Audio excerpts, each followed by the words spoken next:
பிரியமானவர்களே, அன்பர் இயேசுவின் நாமத்தில் வாழ்த்துக்கள். உபாகமம் 23 அதிகாரம் 14வது வசனம்.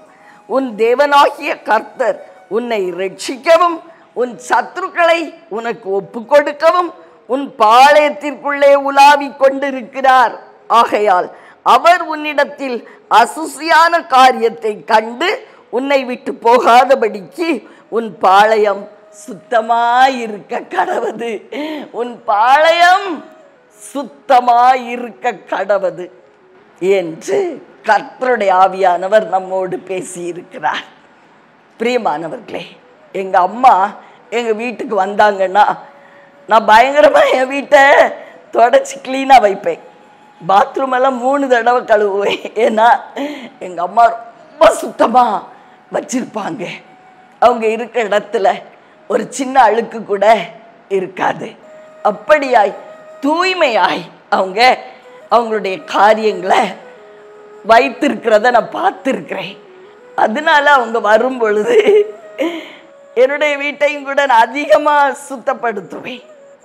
பிரியமானவர்களே, அசுத்தமானதை திரும்பி பார்க்காத சுத்த கண்களை உடைய பரிசுத்த தெய்வம் நம்ம பாளையத்துக்குள்ள உலாவி கொண்டு இருக்கிறாரா? நம்ம வீட்டில் நம்மோடு கூட வாழ்ந்து கொண்டு இருக்கிறாரா? நம்ம ஆவில உறைவிடமாய் கொண்டு வீடா கொண்டு நம்ம ஆவியில் அவர் வாழ்ந்து கொண்டு இருக்கிறாரா? நம்ம எப்படி பாதுகாக்கணும்? நம்முடைய ஆவிய தூய்மையாய் சுத்தமாய் பரிசுத்தமாய். தூய்மை இல்லைன்னா, சுத்தம் இல்லைன்னா அவரால் அந்த இடத்துல தங்கி இருக்க முடியாதுங்க. ஓடியே போயிடுவாரு. அதைத்தான் இந்த வசனம் அழகாய் இன்று நம்மோடு கூட பேசிக்கொண்டிருக்கிறது. ஆதலால் நம்முடைய தேவன் நம்மோடு கூட என்றென்றைக்கும் தங்கி இருக்கும்படி நம்முடைய பாளையங்களை தூய்மையாய் காத்து கொள்ளுவோமா? நம்முடைய ஆவிங்கிற வீட்டை நாம் தூய்மையாய் காத்து கொள்ளுவோமா? சிலருக்கெல்லாம் ஆவியில 2 காரியம் காணப்படும். உலகத்தின் அசுத்தங்கள் அதுவும் கொஞ்சம் இருக்கும், தேவனுடைய வசனமும் இருக்கும். பிரியமானவர்களே, 2 ஒரே இடத்துல வாசம் பண்ண முடியாது.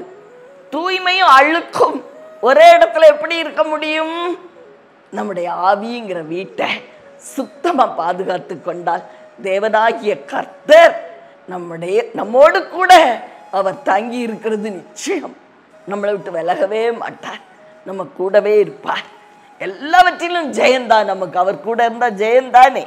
ஆதலால் கவலைப்படாதிருங்க. உங்களுக்காக ஜெபிக்கட்டுமா?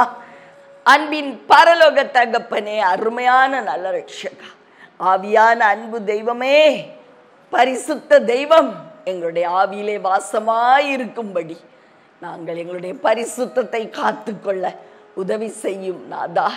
எண்ணங்கள்ல பரிசுத்தம், பேச்சில பரிசுத்தம், ஐயா செயல்கள்ல பரிசுத்தம் எங்கள காணப்பட கிருபை செய்யும்.